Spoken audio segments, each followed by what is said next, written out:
तो good afternoon everyone. हम लोग एक सुंदर सफर पे हैं। उस दिन हमने समझा था हृदय और संस्कार की बात हमने करी थी कि किस तरह से संस्कार हमारे ऊपर हावी होते चले जाते हैं और आगे उससे निकल पाना हमारे लिए बहुत मुश्किल होता है। उसका कारण जो बताया था वो था हृदय बिंदु के ऊपर जो रोशनी हमारे अंदर थी उसके ऊपर हमारे विचारों के आवरण पड़ते चले जाते। इतना आवरण कई परत चढ़ती है जिसकी वजह से फिर हमको उस प्रकाश से बहुत दूर कर देती है। ये संस्कारों के पर्दे या आवरण धीरे धीरे इतने बन जाते हैं कि जिनका शुमार करना और उन्हें उतार कर फेंक देना जीव के लिए कठिन काम हो जाता है। वो रोशनी चाहता है, खुशी और आराम की तलाश करता है, परंतु ये वस्तुएं उन दीवारों से ढक जाती हैं और उनके ऊपर हजारों मन धूल व कूड़ा करकट जमा हो जाता है। अब ये कूड़ा करकट क्या है, धूल क्या है, ये सब केवल जो विचार हम उत्पन्न करते हैं, जो कर्म हम करते हैं, जो दूसरों के प्रति हम सोच उत्पन्न करते हैं। अपने लिए हम क्या सोचते हैं, अपने लिए हम क्या करते हैं, उससे कोई फर्क नहीं होता। जितना भी हमारे कर्म लगते हैं, जिन कर्मों की हम बात करते हैं, वो सब दूसरे के लिए। या तो हमारे पास एक ऑप्शन है कि हम सरेंडर कर दें, सरेंडरिंग मोड में आ जाए, और अगर हम नहीं सरेंडर करते तो वो आवरण हमारे ऊपर इतना होता है कि जैसे आप मान लीजिए सड़क पर चलते हुए एक कूड़े को आप ढेर को इमेजिन करिए किस कदर गंदा होता है। उसके अंदर ईंटे पत्थर भी हैं, उसके अंदर गंदे कपड़े भी हैं, उसके अंदर पॉलिथीन भी है, खाना भी, कितनी तरह की चीजें हैं जो कूड़े करकट के ढेर को जो हम देखते हैं वो दिखती है। तो उसी प्रकार से हमारे हृदय के अंदर कितना हमने कूड़ा का ढेर लगा रखा है। ये कूड़ा आप उसको फिजिकली इमेजिन करिए इस समय कि वो कैसा होगा। तो वो हमारे हृदय के अंदर अगर वो चीज है तो फिर उसका तो आप सोचिए कि कैसे उसमें से आप उस प्रकाश को ढूंढ सकते हैं। इस प्रकार आवरणों के साथ साथ मलों का ढेर और लग जाता है।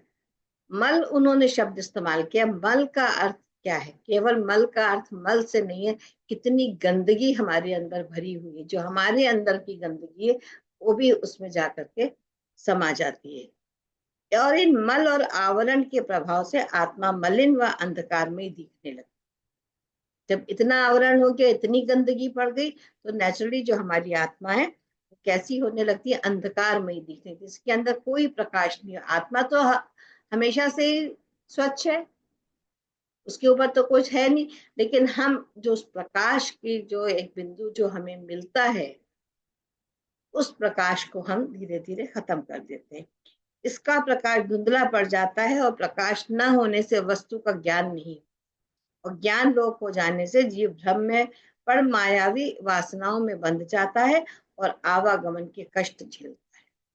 ये आवागमन की बात बार बार करी जा रही है। उस दिन भी मैंने बताया था कि आवागमन का मतलब ये कि हम बार बार बर्थ लेते हैं और बार बार उन्हीं प्रॉब्लम्स को, उन्हीं चीजों को हम झेलते रहते हैं। और जो भी आत्मा जाती है वो फिर वही लौट करके आती है, क्योंकि उनके साथ जिस परिवार से हम जाते हैं उनके साथ हमारे कर्म जुड़े रहते हैं। तो ये सब क्यों हो रहा है? क्योंकि हमारे पास प्रकाश नहीं है, हमारे अंदर ज्ञान नहीं है, टोटल अंधकार है। जब अंधकार है, ज्ञान ही नहीं है, तो फिर हम क्या करेंगे? जब किसी प्रकार से हमें कोई रास्ता दिखाने वाला नहीं है, कोई बताने वाला नहीं है, तो जो विषय वासना है, जो जीवन में रोज के कार्यकलाप है, हम उसी में फंस के रह जाते हैं। हम क्या कर सकते हैं? हमें तो पता नहीं ना। आप देखिए अपने साथ में आप बहुत से लोगों से मिलते हो, अगर आप उनसे कोई बात करिए तो उन्हें क्या लगता है? कहते रहे नहीं सब ठीक चल रहा है हमारा, तो भाई ठीक है, हम जैसे हैं ठीक है। तो वहां उनको आप कैसे समझाओगे? वो इस कष्ट को नहीं अभी इमेजिन कर पा रहे। उनको लगता है कि ठीक है, अभी खाया पिया, एक दिन चले जाएंगे। चले जाएंगे तो उनको लगा सारे कष्ट खत्म हो गए। वो कष्ट खत्म नहीं होंगे, वो हमारे डीएनए में अच्छी तरीके से स्टोर्ड है। और जब हम दोबारा आएंगे, और रीबर्थ तो हमारा होगा ही होगा, वो टाइम स्पैन क्या है वो हमें नहीं पता है कि एक बार शरीर छोड़ने के बाद हम कितने समय तक हम वहां पे रहेंगे। वो एक दिन से लेके लाखों साल तक भी हो सकता है कि वो आपके कर्मों के ऊपर रहेगा कि आपको कितने वहां पर आप सुख भोगने गए हैं देवताओं की तरह, या आप कष्ट भोगने गए हैं। जो कुछ भी है आपको भुगतना है। जब तक वो आपका वहां से डिसीजन नहीं होगा, आप लोग दोबारा बर्थ भी नहीं ले सकते। बर्थ लेंगे, फिर कर्म करेंगे, फिर से आप उन्हीं कर्मों के चक्र में, चक्रव्यूह में फंसे रहेंगे। कहते हैं जब हम एक बार जन्म लेते हैं, पृथ्वी पर आते हैं, तो हमारा मिनिमम 20,000 लोगों के साथ हमारा कॉन्टैक्ट होता है, और उनसे हम अपने कर्मों को नलिफाई करने के लिए आते हैं। कहा यह जाता है कि ये जो 20,000 लोग हमारे जीवन में, उतने कर्मों को हमें नलिफाई करना है, उनसे हमें उऋण होना है। लेकिन क्या हम हो पाते हैं? हमें पता ही नहीं चलता है ना कि हम हर एक के साथ कितना और दुर्व्यवहार करते हैं। मानसिक रूप से तो हम कर ही लेते हैं, शारीरिक रूप से क्योंकि हम समर्थ नहीं होते, हम नहीं करते। मानसिक रूप से लेकिन हम लोग जरूर इस काम को करते। और कर्मों को, जैसे घर में ही देखिए ना, आप किसी बात से नाराज हो जाते हैं, अब आप बोलने की आपकी हिम्मत नहीं है, फिर आप क्या करते हो? अंदर से कितना किटकिटाते हैं ना, कितना हमें गुस्सा आता है। अभी समझ में आ रहा है तो कम से कम ये कि हम थोड़ा सा ग्रेटिट्यूड करके या फॉरगिवनेस करके उसको हम डिलीट कर रहे हैं। लेकिन जब हमको ये भी नहीं पता था फॉरगिवनेस और ग्रेटिट्यूड क्या होता है, तो उस समय हमने क्या करा? हमने सबने करा है, कोई उसमें ये बड़ी बात नहीं, किसी न किसी से बहुत गुस्सा आता था, तो अंदर से किटकिटाहट होती थी, गुस्से के मारे कुछ ना कुछ हम उनको बोलते थे। तो वो सारा कहाँ गया? वो सारा कुछ आपके सेल्युलर मेमोरी में अच्छी तरीके से भर गया है। तो इसीलिए जब हम लोगों ने कई बार जो मेडिटेशंस करे थे इनिशियली, ये इनर चाइल्ड वगैरह के, उसमें यही कोशिश करी गई थी कि वो सारी चीजें निकल के बाहर आए, आंसू के रूप में भी निकल आए, तो समझिए वो चीजें धुल जाती हैं।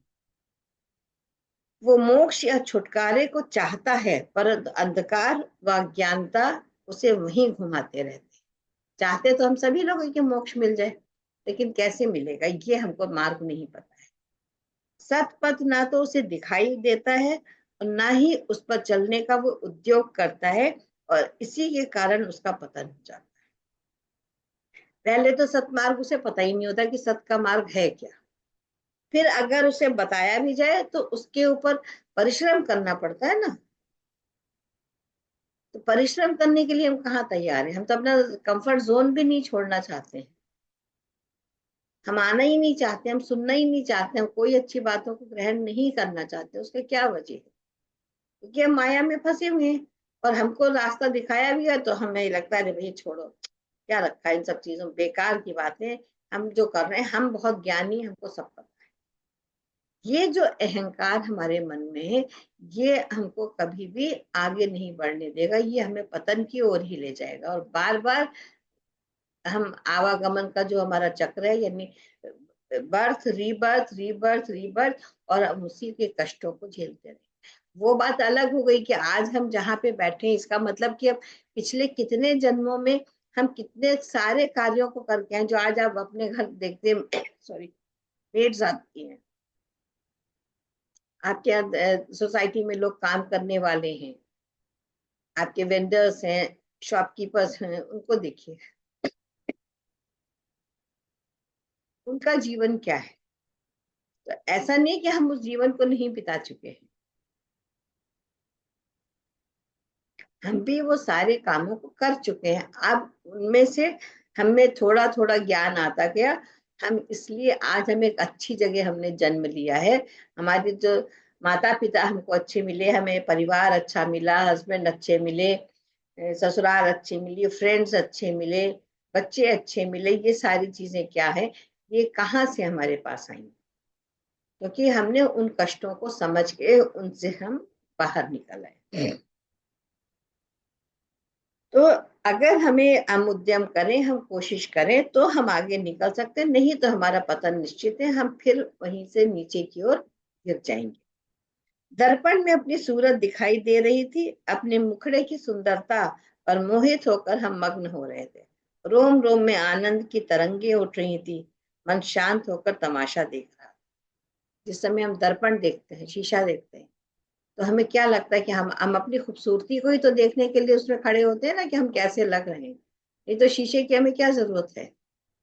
आईना देखने का अर्थ ये है कि हम अपनी सुंदरता को निहार रहे हैं, और जब हम अपने को सुंदर पाते हैं तो हमारा मन जो होता है बहुत शांत हो जाता है। हाँ, आज हम बहुत अच्छे लग रहे हैं।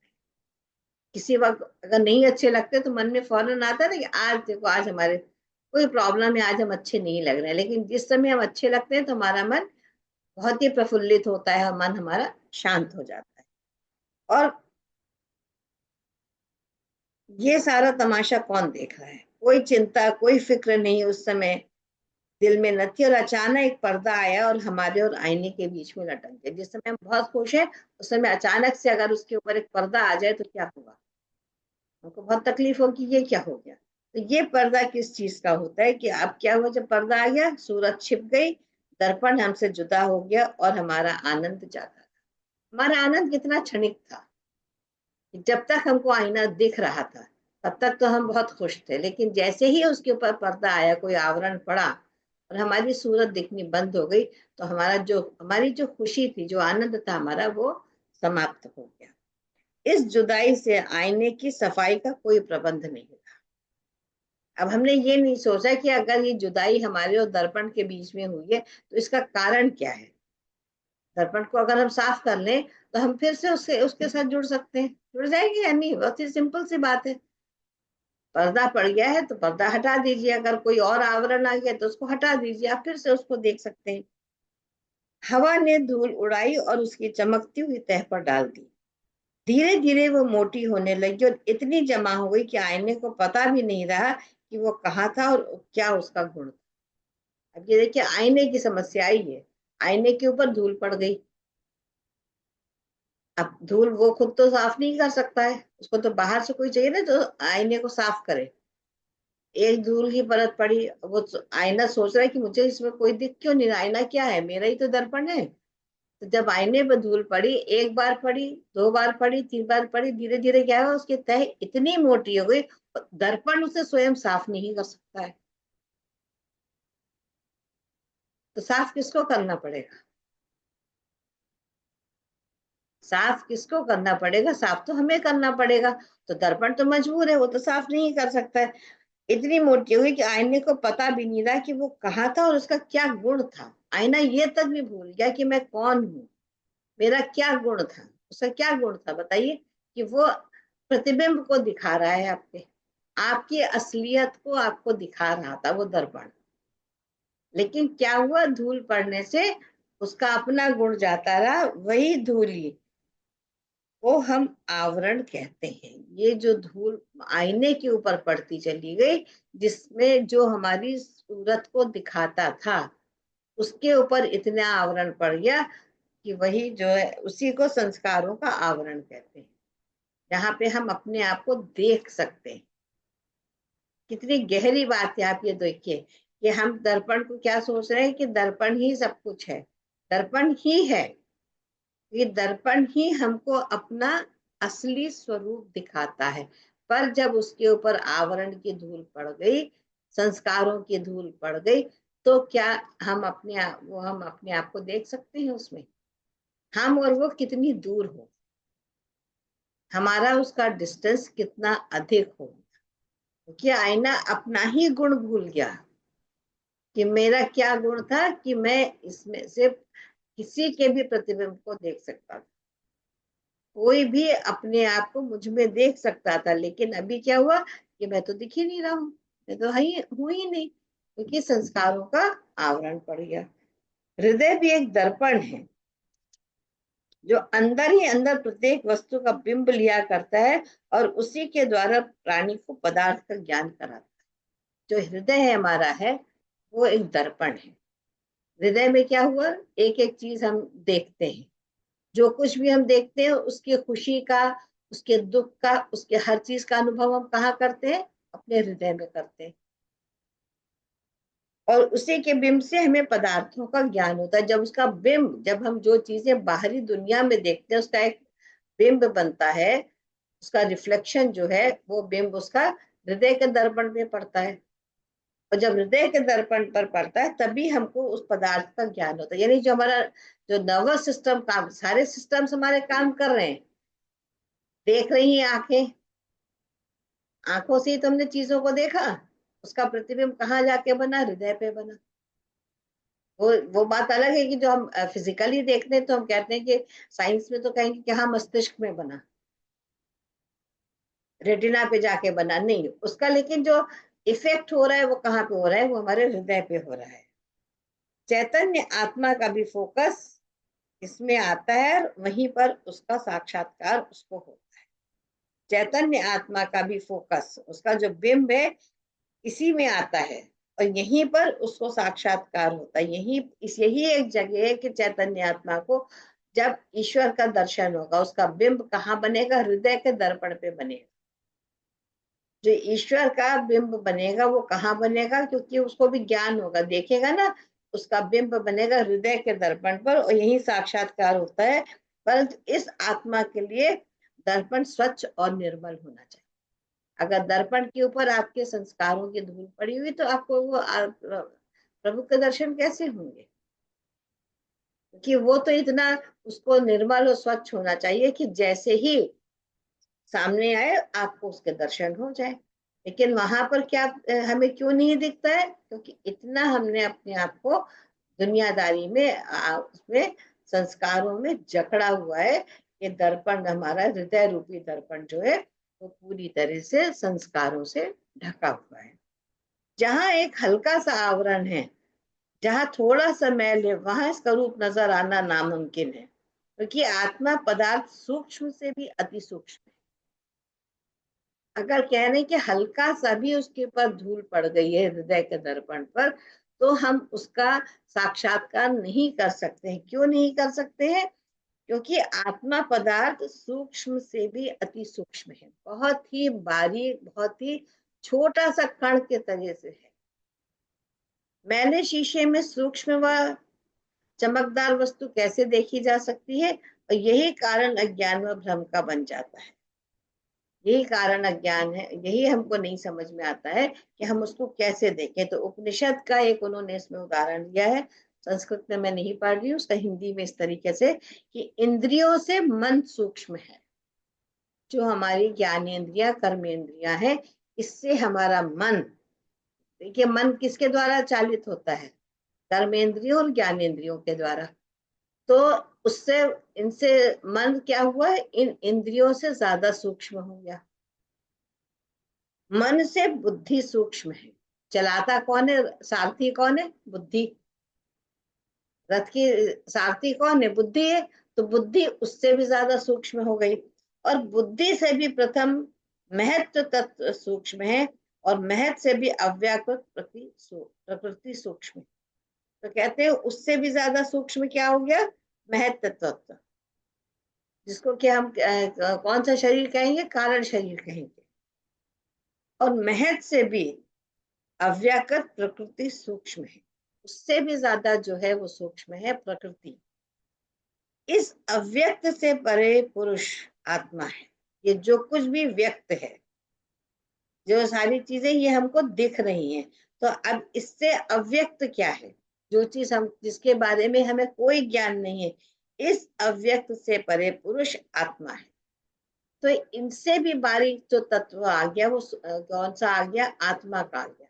ज्ञान बुद्धि चित्त अहंकार, जिसकी भी हम बात करते हैं, सबसे परे, जो कि जिसको हम नहीं भी जानते हैं, जैसे महाकारण शरीर को हम नहीं जानते, कारण शरीर को हम नहीं जानते हैं, तो उसके बाद हमारा जो उससे भी जो परे आ रहा है वो आत्मा है, जिसका न कोई रंग है न रूप है, और सर्वत्र व्यापक है। वो अति सूक्ष्म है, हर जगह व्यापक है। उसका न रंग है न रूप है, लेकिन हर जगह मौजूद है। वो अति सूक्ष्म है। इसको जान के उसका साक्षात्कार करके ही जीव बंधन से छूटता है, और मुक्ति उसको तब मिलती।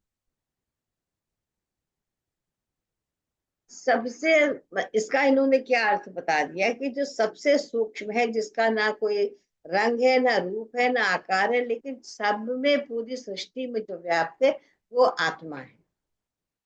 आत्मा के लिए कोई शरीर का बंधन नहीं है, वो जहां चाहे जैसे चाहे वो मुक्त है। आत्मा के ऊपर कोई नियम नहीं लागू होता है। आत्मा जो है केवल दृष्टा है। सबसे पहली चीज आप ये समझिए, आत्मा केवल दृष्टा है।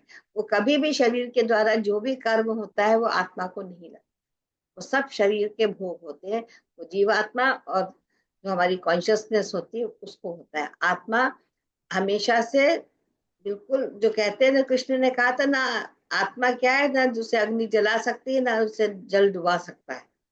ये बात गीता में आ चुकी है, आपने सबने सुना होगा। तो आत्मा तो वो तत्व है कि जिसके ऊपर कोई नियम नहीं लागू होता है। तो इसका साक्षात करते हैं, जब हम अपनी आत्मा का साक्षात्कार करते हैं, उस परम ब्रह्म का साक्षात्कार करते हैं, तभी हम बंधन से छूट सकते हैं। और हमको मुक्ति तभी मिल सकती है कि जब हम उसका उससे को देख सके, उसको समझ सके। तो उसका साक्षात्कार करने के लिए, उससे मिलने के लिए हमारे लिए क्या चीज जरूरी है कि हम इन सब चीजों को ठीक से समझें। तो परमात्मा, थोड़ा सा इसको और कर लेते हैं। परमात्मा जैसे अति सूक्ष्म तत्व को देखने के लिए हृदय का दर्पण शुद्ध, निर्मल और विकार रहित होना चाहिए। ये संस्कारों के आवरण और हृदय के विकार से दूर हो, इन सबको दूर हटा दो। अभ्यास और सत्संग की मदद से जिसने इनको दूर कर लिया, वही अमृत कुंड में डुबकी लगा सकता है। तो यहाँ पर उन्होंने अब सत्संग की महिमा को बताया है। सत्संग का मतलब क्या होता है कि जहां आप केवल अच्छी बातों को सुन रहे हैं और अभ्यास कर रहे हैं, तभी आप अमृत कुंड में डुबकी लगा सकते हैं। पुस्तकों में सिर रगड़ने से और बातें बनाने वालों के भाग्य में ये चीजें नहीं होती हैं। अपना प्रयत्न और गुरु की कृपा इसके लिए मुख्य है। अपना हम परिश्रम करें और गुरु की हमको कृपा मिल जाए, तभी हम इस परमा आत्मा जैसे सूक्ष्म तत्व का साक्षात्कार कर सकते हैं, उससे हम मिल सकते हैं। So this is for all today.